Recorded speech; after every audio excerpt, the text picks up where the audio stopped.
फणसाच्या भाजीला लागणारं साहित्य: बारीक चिरलेला कांदा, ठेचून घेतलेली लसूण, तिळकूट, जिरं, धणेपूड, लाल तिखट, हिंग, हळद, राई, तेल, मीठ, ठेचून व वाफवून घेतलेला फणस। आता कढईमध्ये तेल घालून घ्यायचं। तेल चांगलं गरम झालं पाहिजे।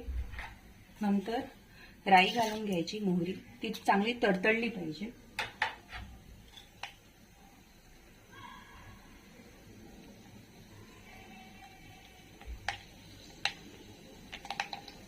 मग जिरं, हिंग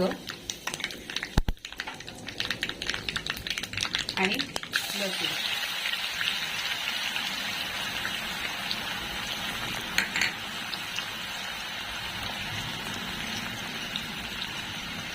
लसूण चांगली ब्राऊन झाली पाहिजे।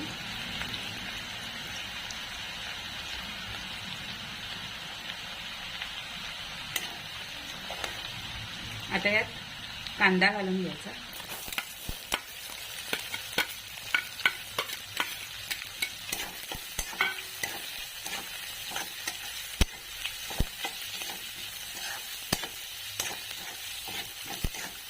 कांदा चांगला ब्राऊन झाला पाहिजे। ब्राऊन म्हणजे ॲटलिस्ट ट्रान्सलुसंट झाला पाहिजे, तर आता ट्रान्सपरंट।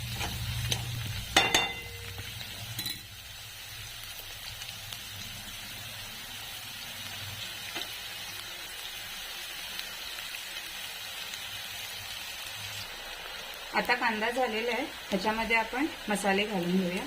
हळद, लाल तिखट, धणेपूड आणि तिळकूट।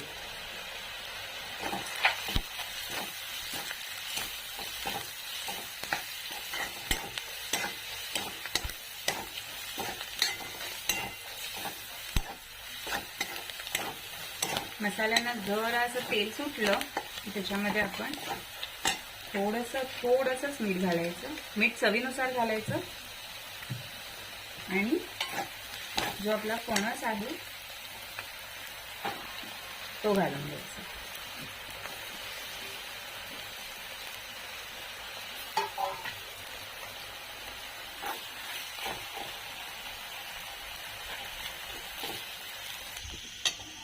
आता भाजी चांगली मिक्स करून झालेली आहे।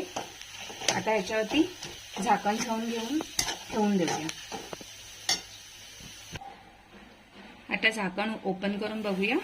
हे बघा, आता चांगली वाफलेली भाजी आहे, ही हलवून घ्यायची।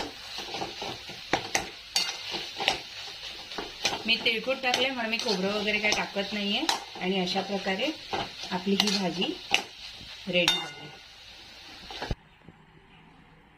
अशा प्रकारे आपली फणसाची भाजी, चविष्ट फणसाची भाजी तयार झाली। मी सजावटीसाठी फक्त कोथिंबीर घातली, तुम्हाला घालायची असेल तर घालू शकता। थँक्यू।